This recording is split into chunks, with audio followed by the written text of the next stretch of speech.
Hello, everyone. Welcome to the SAG-AFTRA Foundation's The Business Program. I'm Perri Nemiroff, Senior Producer at Collider.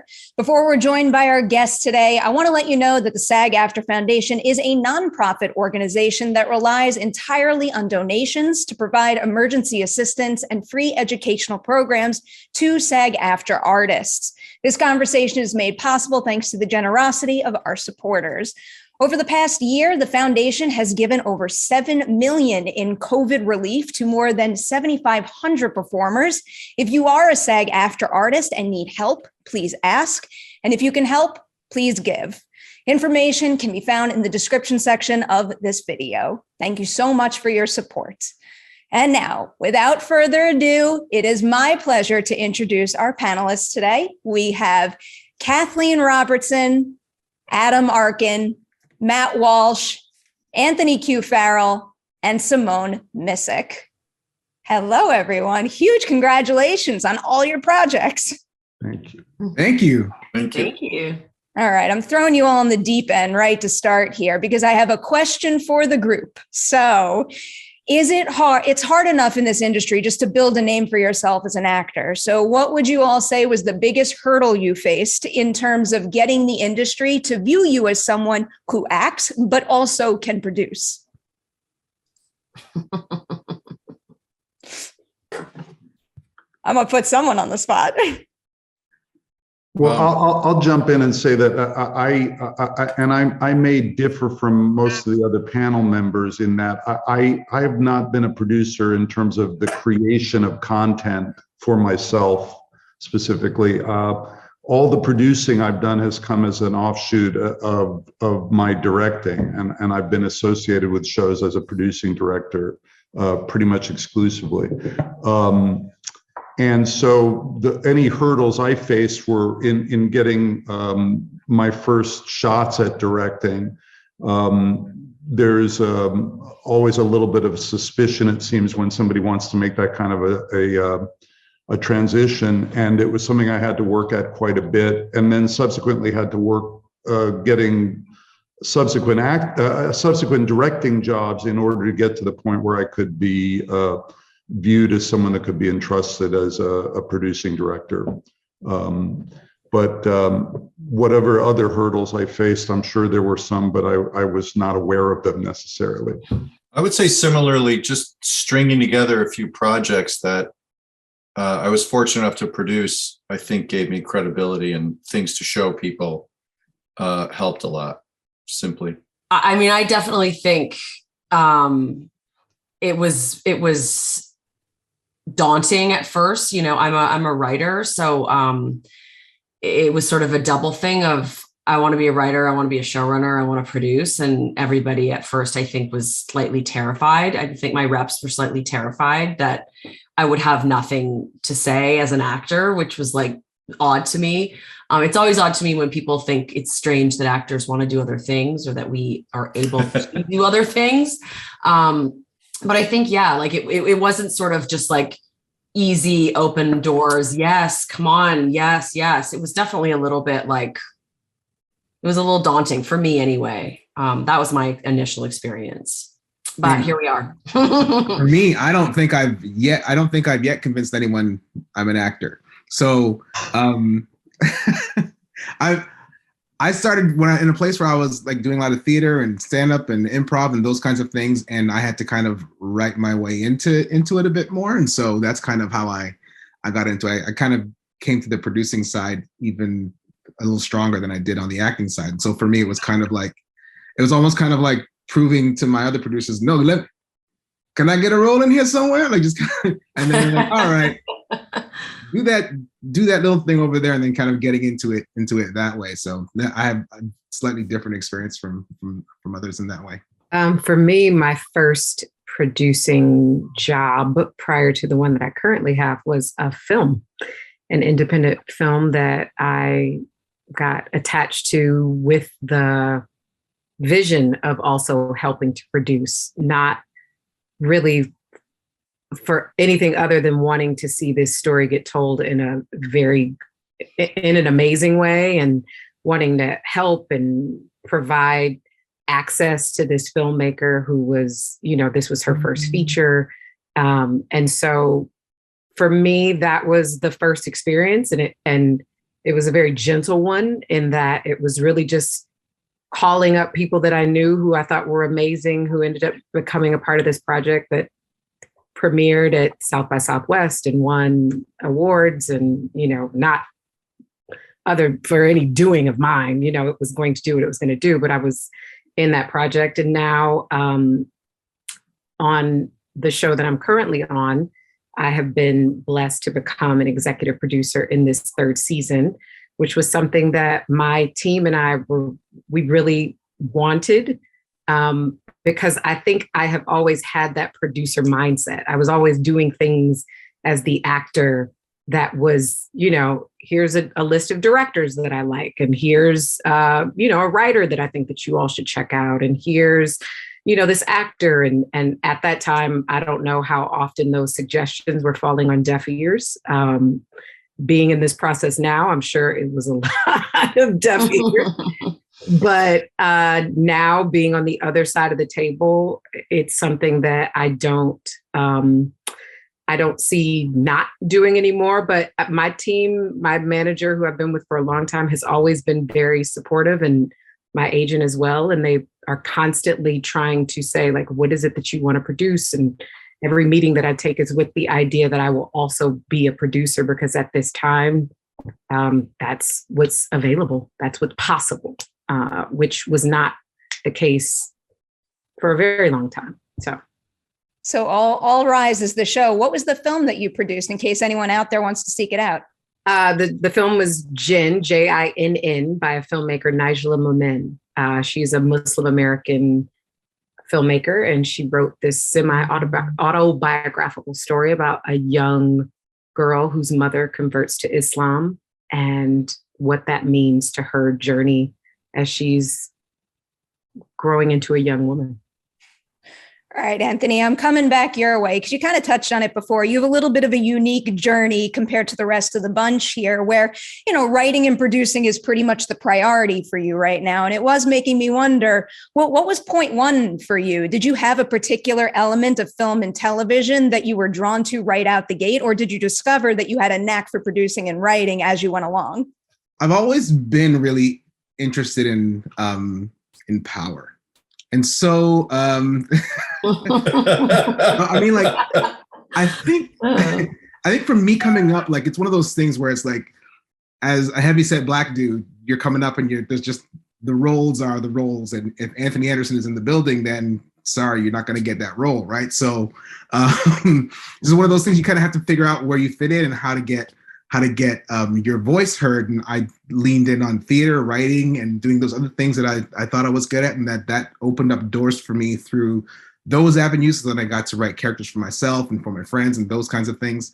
So it is one of those things where I've always been kind of one of those people that like to bring people together. I like bringing people to get to do theater and sketch and those kinds of things. And when I got to LA, film became the thing. So just kind of putting together web series and just finding ways to keep working with your friends. And that's kind of how I started my journey towards showrunning, is just in a smaller level with like web series and those kinds of things. And then getting on shows like The Office and learning from Greg Daniels and Paul Lieberstein. And even when I worked at Nickelodeon with the Thundermans, like learning from Dan and Dave, and just keep on trying to move myself into a position where I could get to a place where I could be the one who is hiring writers and hiring actors, and getting to a place where I would procure that much desired power that I always sought after. All right, Kathleen, I'll throw that idea your way now, because you've been a series regular on so many shows. So what particular qualities did you see in some of your showrunners that you wanted to put in your back pocket and apply to your own work on Swimming with Sharks? I think I just always sort of wanted to make sure that, the show that I have coming out this Friday, I wrote it, and it was my first time show running. And it was incredibly fascinating on so many levels for me, because I've always been just an actor on projects.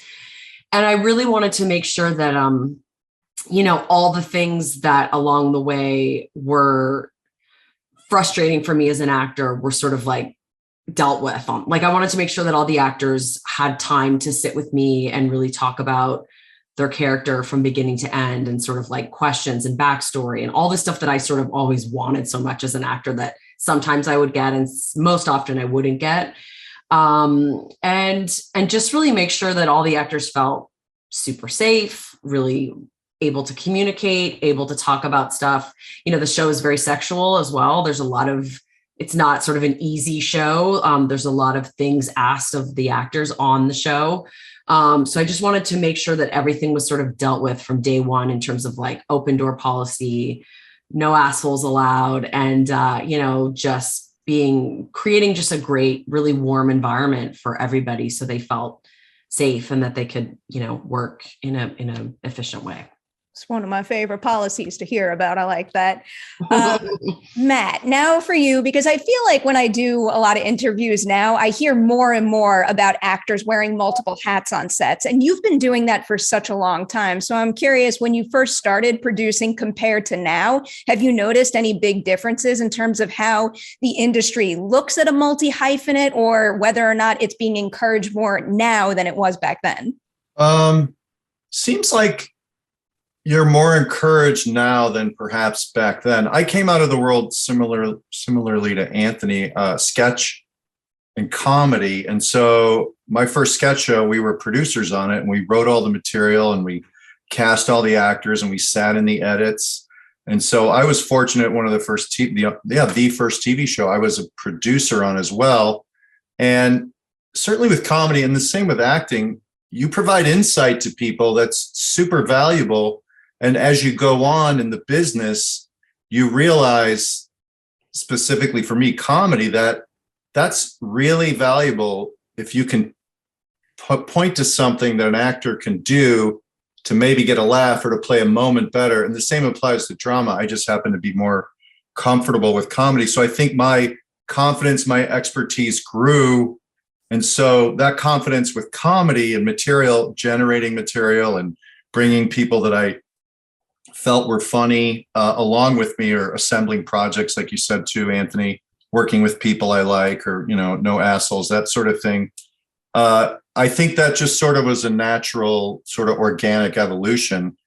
And then nowadays it seems like a lot of people get to sort of have their hand in production, especially if it's an idea that they're in the ground floor on. And I've done a lot of like indie small movies, which basically there's no money, so you end up having to do everything yourself. And so some of it was out of necessity as well. The things I learned, or the hat of producer, if you will, came about that way as well. All right, Adam, in your case, your acting credits are a list that goes down to the floor. So I'm curious, is there anything about your experiences on your earliest sets, the first films and shows you did as an actor, that you see yourself applying to your producing and your directing work today? Yeah, very much so. Again, most of the producing I've done has been an offshoot of my directing opportunities. And the reason I wanted to get into directing initially, which has been the gateway to any producing I've done, was because I was amazed as an actor for the amount of jobs I'd been on, how rarely I would get direction that in any fundamental way kind of created a paradigm shift off of what I was doing. The emphasis in television very often can be towards much more technically oriented information. And as an actor, sometimes you're left doing pretty much what you came in ready to do, with slight variations. And I kept feeling that there was more input I could be getting as an actor, and decided I wanted to start pursuing directing in order to sort of implement that. And that's carried over into the producing opportunities I've had, in that I'm just aware, having been an actor before producing, how often actors are kind of cordoned off as a sort of special group unto themselves, not connected to the rest of the production, and not they're pampered and taken care of very often, but they're also, I think, sometimes infantilized a little bit. And I really like making the actors that I'm working with when I'm producing and directing feel like they're a part of the whole, and have concentrated on ways that allow them to feel that. My wife and I have had the joy of getting to work together a couple of times, and there are things that we implement all the time now. We make sure that there's a photo board of everybody on the crew so that anybody connected with the show, even if there are people coming in to do a couple of days work, are able to look on a board and see the names of the people they're surrounded by. And so acting very much informed my approach to directing and producing from the standpoint of, I think, a kind of inclusiveness and allowing actors to feel that they could be, problem solvers beyond just the confines of their individual role. That photo board sounds like such an obvious thing to do. I feel like that should be an industry standard on every set. It's amazing how often it's greeted initially with suspicion by crew members who don't want to have their photos taken. But as time has gone by, everybody's grown to kind of love it, because it's just good to know who you're spending your life with. And that's what we end up doing with each other. All right, Simone, I wanted to follow up on something you kind of touched on a little bit here, but you started out on All Rise as, I'm about to phrase it as like just the lead actor on the show, not just like you are the star of that show, but then you added the producing credit to your credits over there. So can you give us kind of like the step-by-step of what it takes to make something like that happen, how you start those conversations and make sure that, your role as a producer winds up being what you want it to be? I'm living it right now. So we're on episode 8, 9. I don't even know what day it is. So it's kind of a moving piece, but I have some, like I said, some really amazing executive producers who valued my opinion from the very beginning. I've always been an actor who was not shy about sharing my thoughts about my character or the script, or I just like to mind the work, and not from an ego-centered place, but this is a collaboration. So in that episode, remember you all said that one thing about that character. Well, now this time when you're bringing that around, you've missed that mark. And so I think in a way, my writers and producers knew that I was for the show in a way that would be a help to the stories that we wanted to continue to tell. And in terms of the conversation, I didn't even have to broach it. It was like, this is how Simone would like to come back to season 3. Is that going to be a possibility? And I didn't have to say anything. And I don't know what happened behind the scenes, but when we all got together, everybody was happy that it was happening. And I think that there is a real gift to having your lead actor be an executive producer if they really want to learn, which I do, and really take it seriously. I am constantly listening out for my crew in order to make sure that they're taken care of, that everyone is being treated with respect, that everyone is being just taken care of in the age of COVID, in the age of all kinds of different power dynamics that we are constantly having to deal with, and different directors who come in. There is a standard for how people should be treated on our set, not just the actors. Like Alan was saying, actors are pretty much always protected, and our set is very much about making sure that everyone else is also protected. And so for me, just being able to be the ears on the ground, the boots on the ground, to say, hey, I witnessed this, or I heard this, or are we taking care of that? Or, I think I'm able to fill in those gaps. And I always was, in a way. I was already inserting myself into those kinds of conversations, that it wasn't a difficult it wasn't a difficult transition for my other producers. And they're happy to have another person in on all these meetings that they have no capability of being in on, because there is just constant meetings. It's constant meetings. So having another set of ears and eyes to help, I think, they welcome that too. All right, Simone, your experience will pave our way to this first audience question we have here. Anyone feel free to jump in on this. It's from Roz. Roz wants to know, did your agent shop you as an actor who could do anything or more of your own contacts? I believe it's, did your agent shop you to other project as an actor who also has interest in wearing other hats? Does that kind of message need to be conveyed in that part of the process? Mine do. I mean, there are obviously projects that are already preset and already packaged, but that is the directive that they are walking out into the world with, is that Simone is an actor producer. She's also a writer. She's also got her own projects that she wants to get made. And, where those conversations present, those are the doors that they are trying to walk them through. Yeah, I mean, so my reps are very clear with people that Anthony's a showrunner, but also he directs, he'll act like he's got lots of stuff going on. So I think reps are very handy that way. And just as long as you're very clear with your reps what you want, then hopefully and this is another thing I want to say to people too. I always tell people, don't forget your reps work for you. And even better, they should work with you to make sure that you are moving in the right direction. So if that's not happening, then have a conversation. I joke about the business being a never-ending source of disillusionment, and it was another area of disillusionment for me when I started working as a director and subsequently as a producer, thinking that the idea that being a multiple threat would be automatically very appealing to my representation.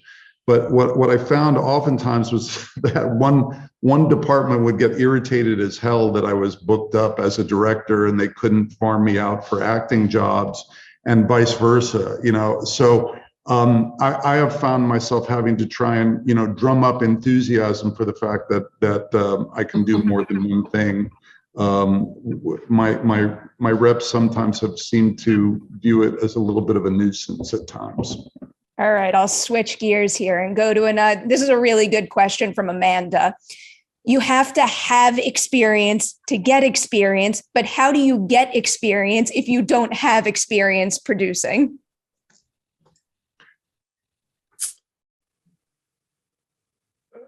I mean, I can just say real quick for me, what it was making friends who want to be in the business too, and just the Muppet Show. I mean, Kermit's my hero, right? For a reason. He brings a lot of people together. They put together a show, and then you figure it out. I would do that all the time in the theater, and then I started doing it with my friends to create short films. And it's a matter of finding your community, finding the people who want to do the same things with you. There are a lot of people around who want to make great things, and if you can find people that are like-minded and want to make it with you, then I think that's how you start getting the experience. Yeah. Sorry, Matt.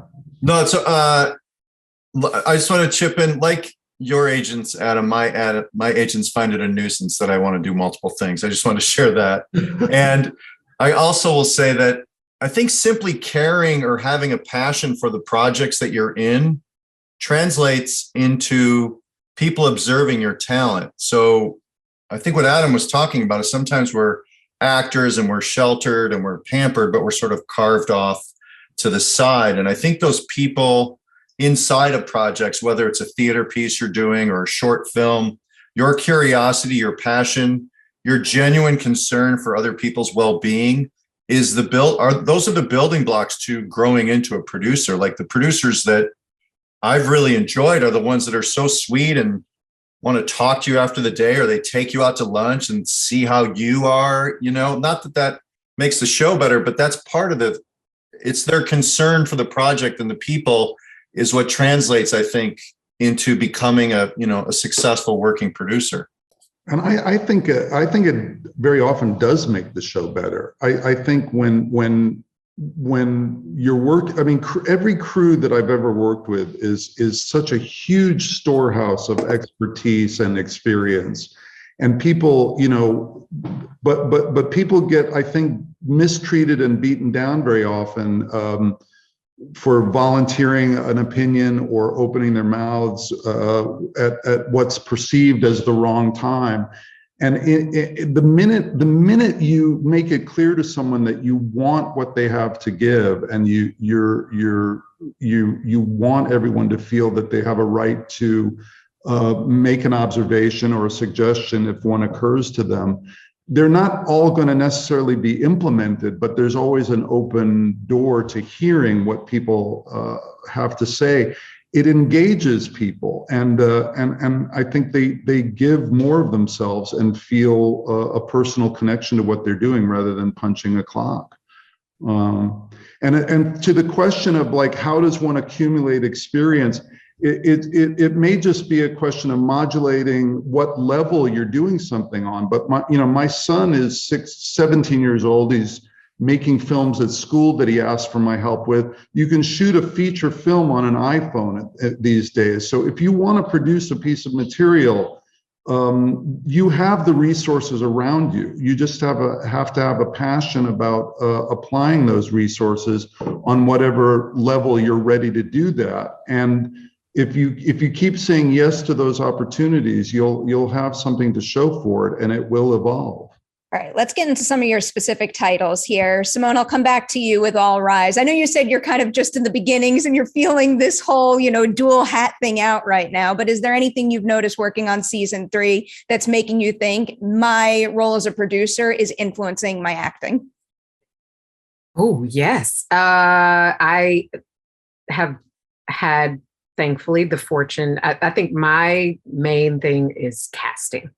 I am always interested in actors and working with great actors. And I oftentimes feel like in television, because it moves so fast and because there's so little time, you see the same people working.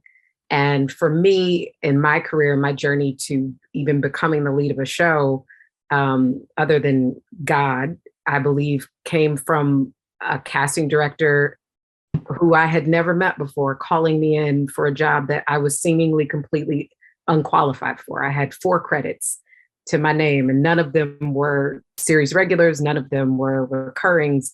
I didn't even have a guest star, and I booked my first lead on a Netflix series.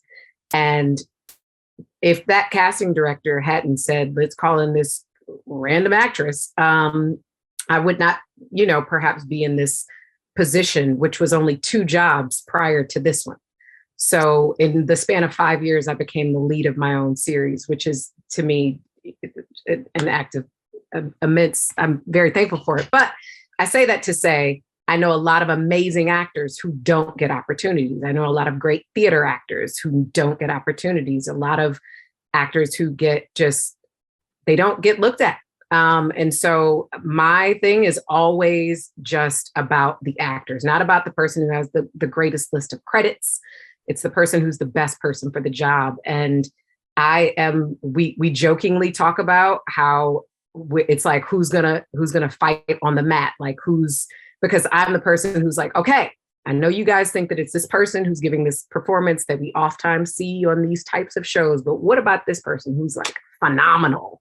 Who is like, how could you not? I mean, think about the story that we're telling. And I've had really great opportunities where people go, you're right. That is that person. Oh man, I didn't see it that way. And that's like the victory for me. And I will step off stage, off set, to hop on a call, to have a fight so that the right actor can get in there and just mix it up. And that's the thing that is so invigorating to me and exciting. And then I have other departments that need help, that have been in my ear to say, like, we're getting slammed, or is there a way that we can tone down this so that we can actually do our job?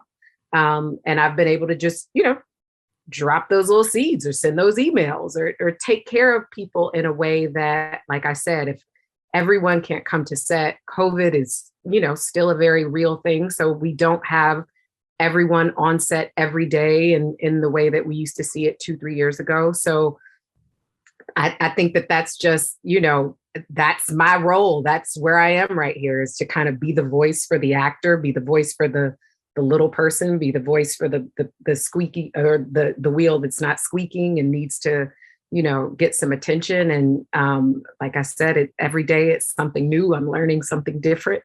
I lost a fight today on casting and I got to shake it off. But, it's all just one big collaboration, and it's exciting to be in this position because you do get to have great actors to work with. If you can say like, hey, I mean, we have Roger Gunvir Smith on our show this season, and as amazing as Roger is, he wasn't on the list that we initially received from the network that said like, these are these amazing actors of this age that we're interested in working with. And I was like, what about this guy? And now he's on the show. I mean, and I get to work with him. So it's really selfish on my part to kind of try to sprinkle as many amazing people whose work I've admired to get to play with.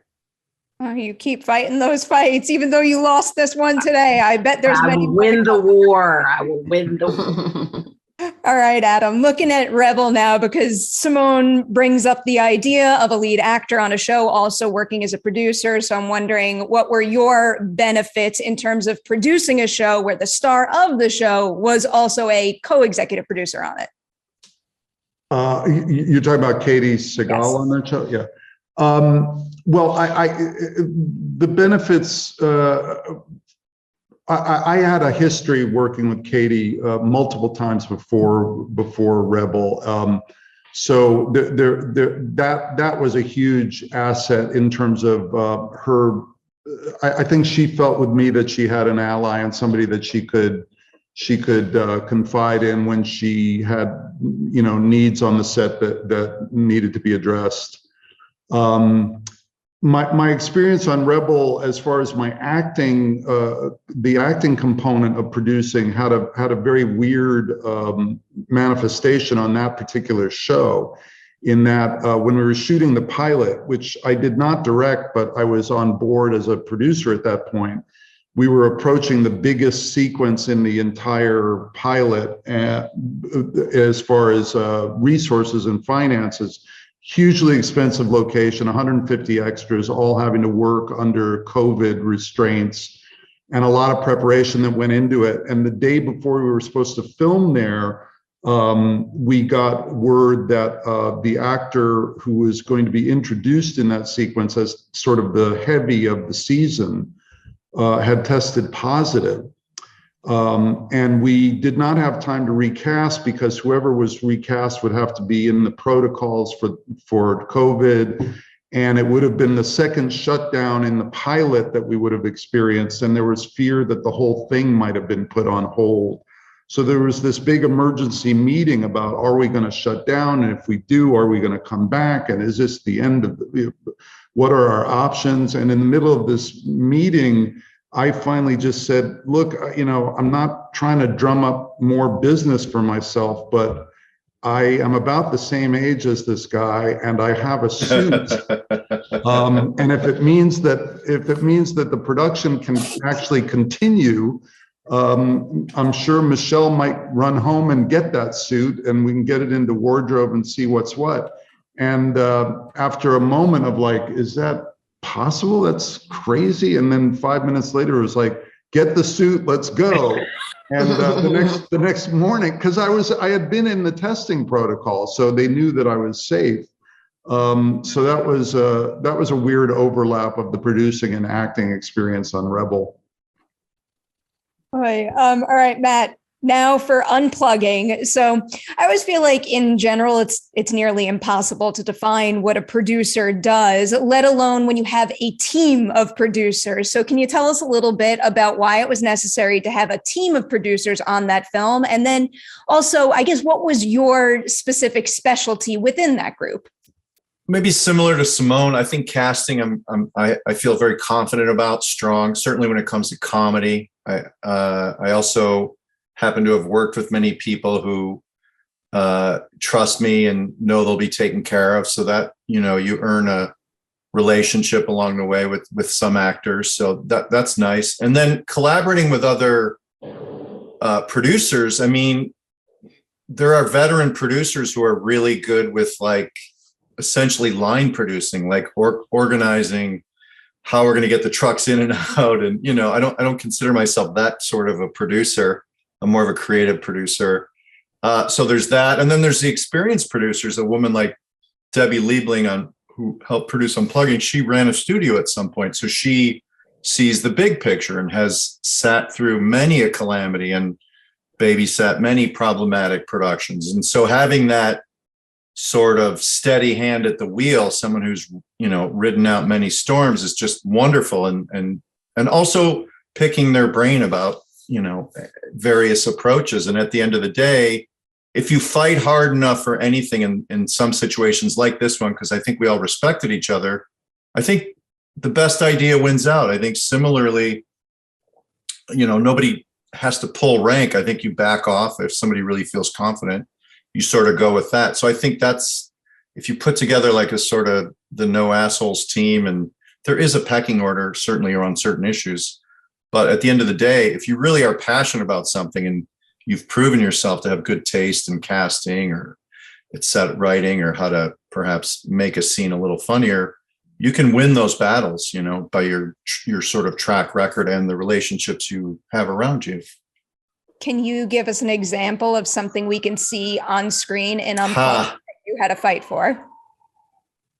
I think small things of like the movie, we were fortunate. We shot it during COVID, pre-vaccine. We ended up in Oklahoma for a tax credit of all places. And it was with Eva Longoria and I. And fortunately, it was a story that I'd written with a buddy of mine that essentially, once we get, it's a couple who decides to put their devices down and go into the wilderness to unpack some issues in their marriage and reconnect. But so once we get into the wilderness, fortunately for COVID wise, it was just 2 actors. So we didn't have to control a lot of people. But because it was comedy, because it was 2 people, I made sure that we had time on set every day to sort of rehearse these comedic scenes and look for opportunities of like, whether it be a bit of physical comedy or some new wordplay, or to bring in one of the other producer writers, Brad, to like, give me a pitch here, or tomorrow we're doing this scene, give me like alt lines, because I know we're gonna look for something. So it's almost like the fun of making a movie is once you raise the money, which is always the hardest, and then you get to Oklahoma, it's like, we're finally here. Let's make sure we can dig in and find, you know, the sandbox that we want, and use our skill set to find funny moments or better emotional grounding to these things, and to take the time. Don't be in such a rush, because this is the moment that really matters, capturing it. So I think I helped cue that up and tee that up for all of us. I push for those moments. You feel it when you're watching the film. I got a very big kick out of every time a drone flew into the game. I just could not stop laughing at that. Anthony, can you tell us a little bit about producing shows for such young up and coming talent? Because those first opportunities can make a very big impression on someone. So what are some things that you like to do for your young actors on set to make sure they have the best possible environment to work in? I think for me, one of the things that I try to remove is as much fear as possible, right? Like I think a lot of us get into acting because of insecurities, and it's something that a lot of these kids don't understand, but they might be dealing with. So I try to let them know that they're in a safe space to play, to enjoy themselves, to make sure that, like, I feel like I truly believe, like, if you're making TV or film, you should have fun doing it, especially if it's a comedy. And most of my stuff is comedy. So I know that a lot of times it's like, you know, there's a sense of like, if I don't do this, what's going to happen? If I don't do that, what's going to happen? I just kind of say, listen, you're here for a reason. You're here because you were chosen out of so many people that auditioned for us. You're here because you're great. And I just want to let them have the space and the time to just really enjoy themselves and have a good time. I find that when I remove that fear, I always get the best out of them. And I think that's one of the things that I really try and hone in on with, especially with the young, do the same thing with adult talent too. But I think that's just one of those things that I really try to hone in on. And I also, when I'm casting young talent, one of the other things I try to do is I try to meet the parents before I cast. And I think it's one of those things that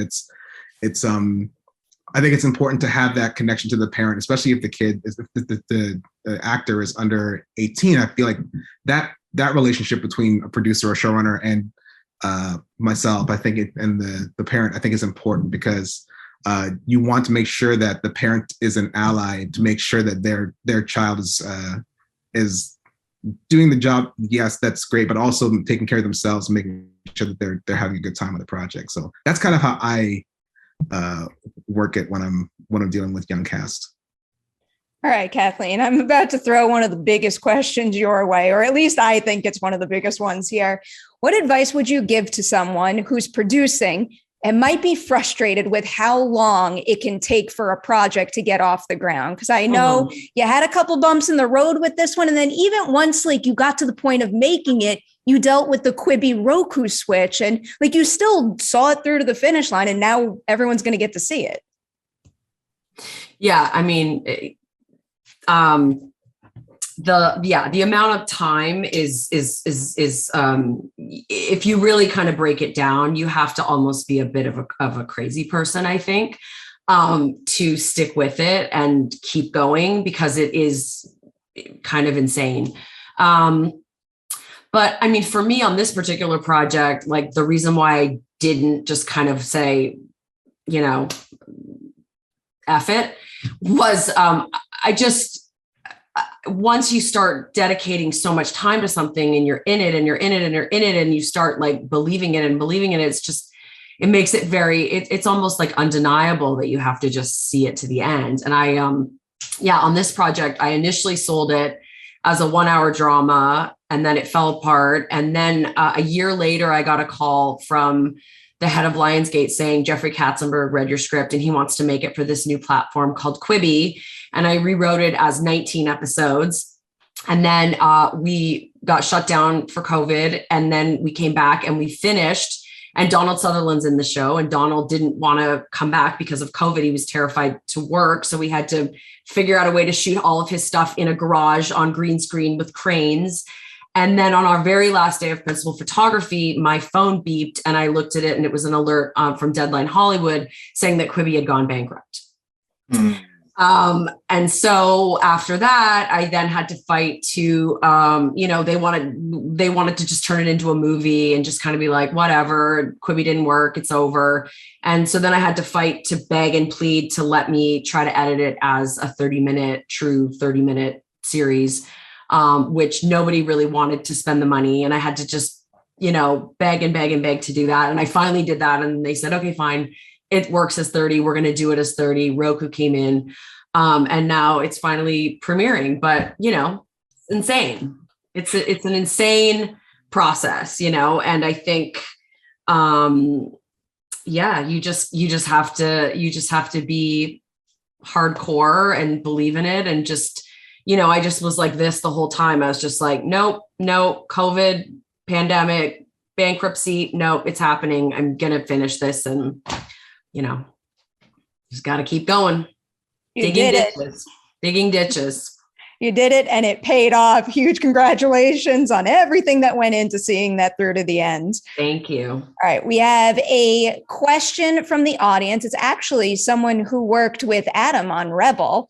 It's from Frankie. What are the challenges of producing a new show or pilot in contrast to producing when a show has been on the air for a few years?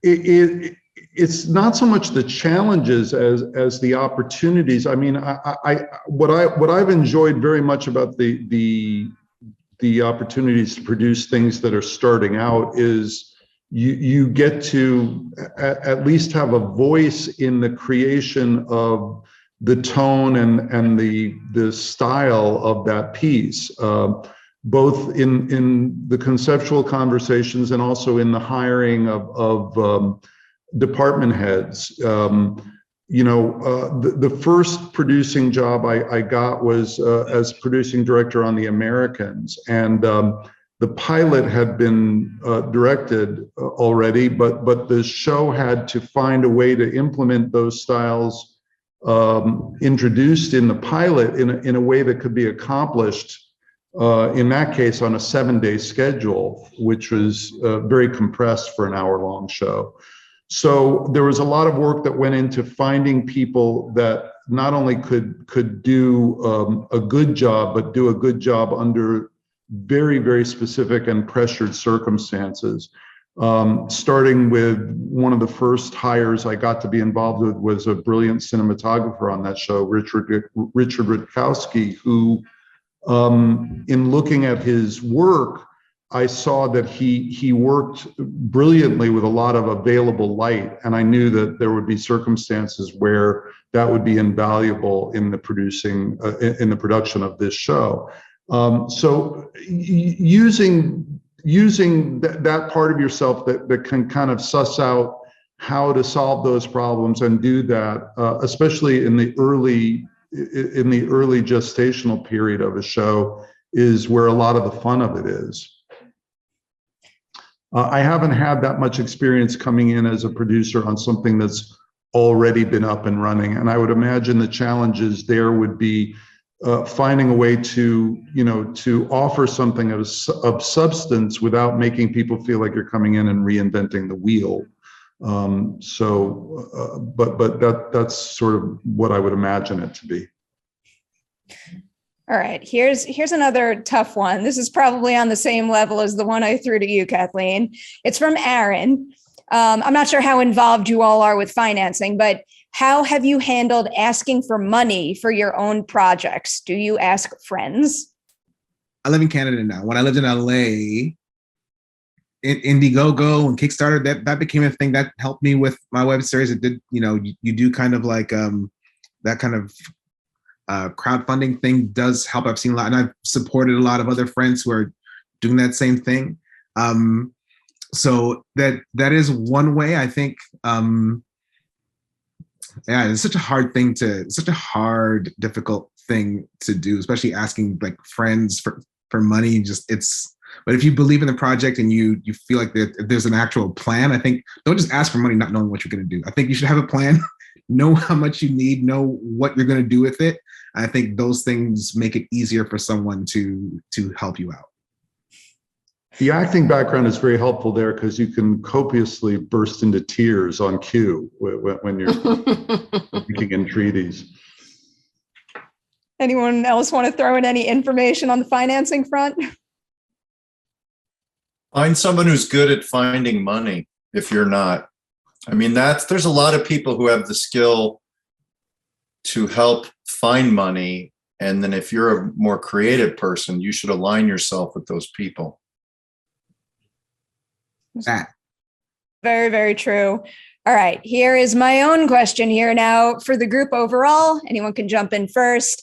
So even with all the experience you've all had on set, it's like, I think I said this before, but it's so hard to define exactly what a producer does. So even with all that experience, is there anything that a producer is responsible for that made you go like, wow, I never knew a producer had to do that?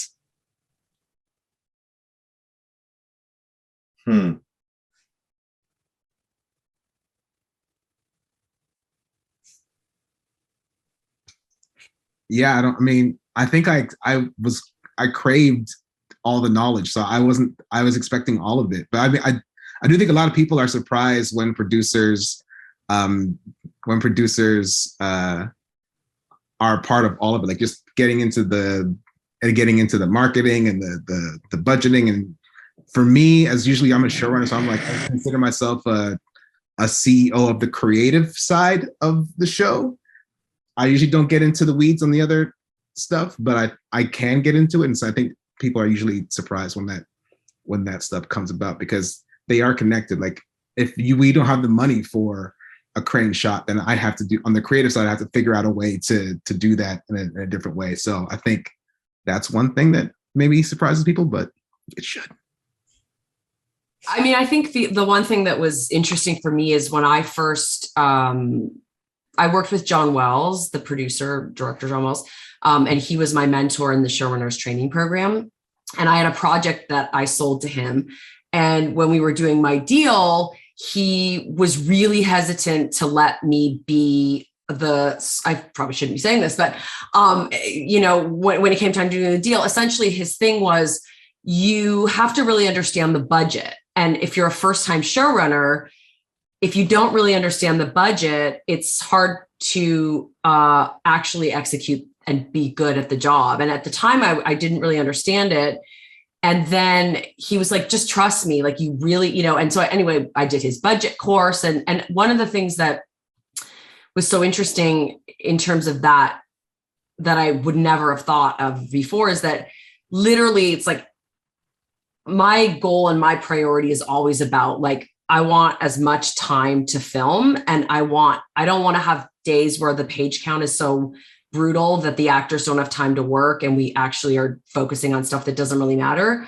So it really became clear to me really early on that like, oh no, the budget is absolutely like my job too. Like I have to get the budget down to a place where everything is like really tight, or else it affects essentially, like you said, like the crane shot might be really important from a story perspective. And if we lose it, so that the costume designer can spend, a lot of money on things that maybe we don't see on screen, that's all stuff that you have to be involved in. Like every detail is like ultimately, affects what's on screen and how many days you get and how many hours you get and when the plug's getting pulled for time. And so for me, that was like an aspect that was really eye-opening, is that like, no, it actually is my job to know about every detail and every penny that's being spent and why.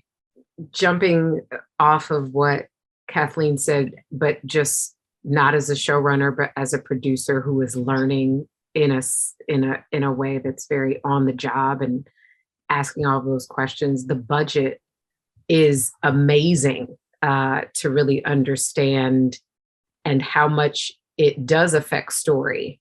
And I think there have been so many times where as the actor, I'll read the script and question why certain things are happening, or I'll even look at the schedule and go, why are we shooting this in this way?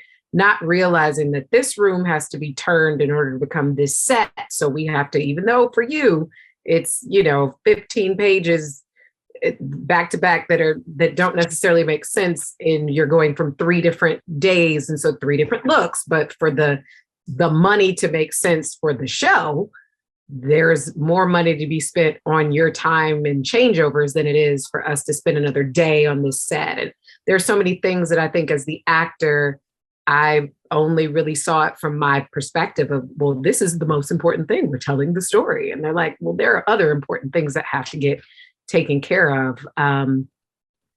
Amortized budgets versus like all of the different kinds of budgets that they can then move money around to say, okay, well, we can do 20 episodes like this, or you could try to do 18 like this, but it actually makes more sense to make it this way. And, it's all for every different kind of show you're doing, whether it's streaming, whether it's network, whether it's, a film or whatever it is, there are different things to learn. And so I think it's very important, like someone said earlier, to find the people who are experts at it and to learn as much as you can in those times that you can learn it, because it'll help prepare you for the next possible project.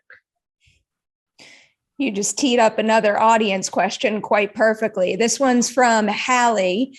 Is there a big difference between working with a broadcast show and a streaming one? Hell yeah.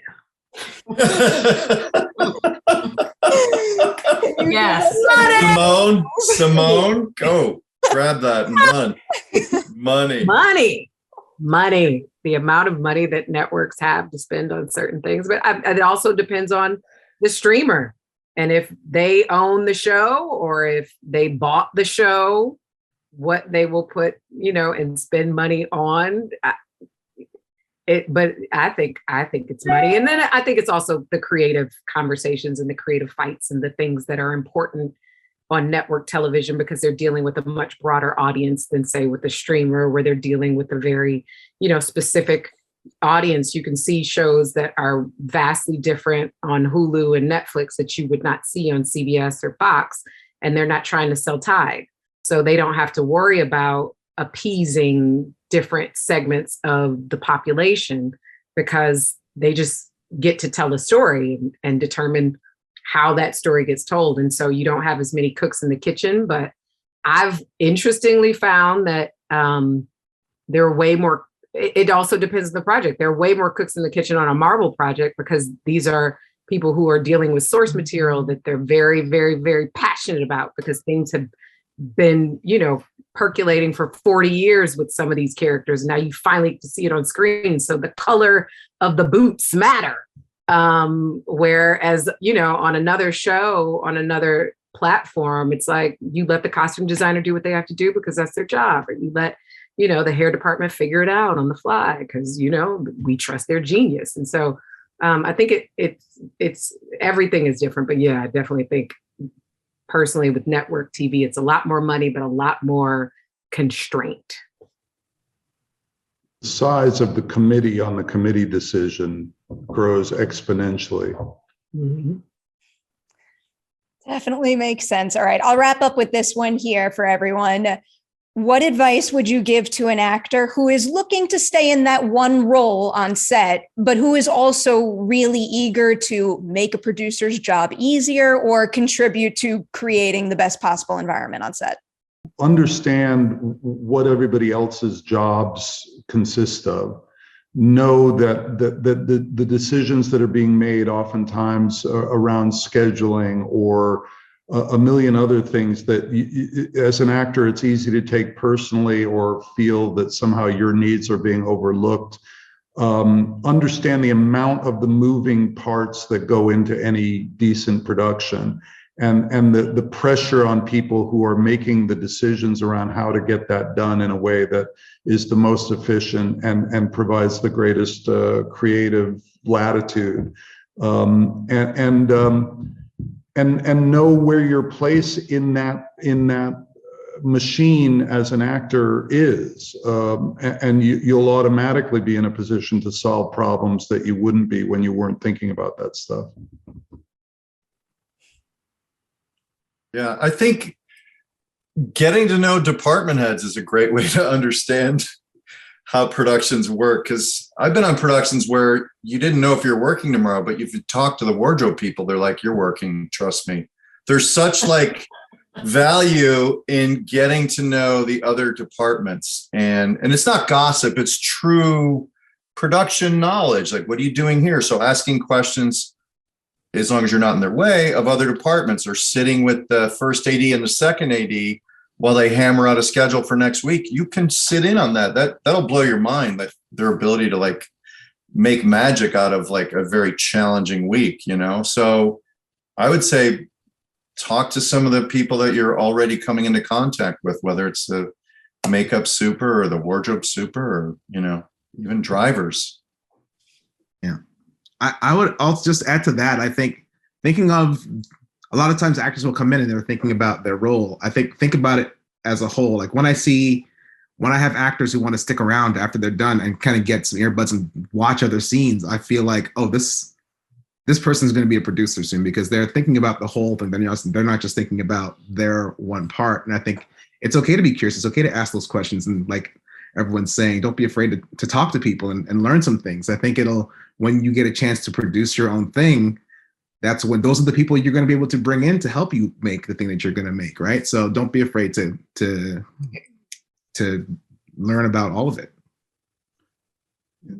Piggybacking on what Anthony's saying, there's one piece of advice I've given many actors. Some of them surprisingly experienced sometimes, but I say, when you're on set, always ask for permission. But if permission's granted, make sure, and it's such a basic thing, but make sure you watch a second team rehearsal when it's being done on any given shot that you're in as an actor.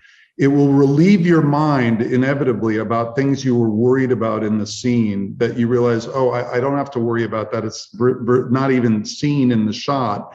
And it will make you very aware of things that you should be conscious of in the scene.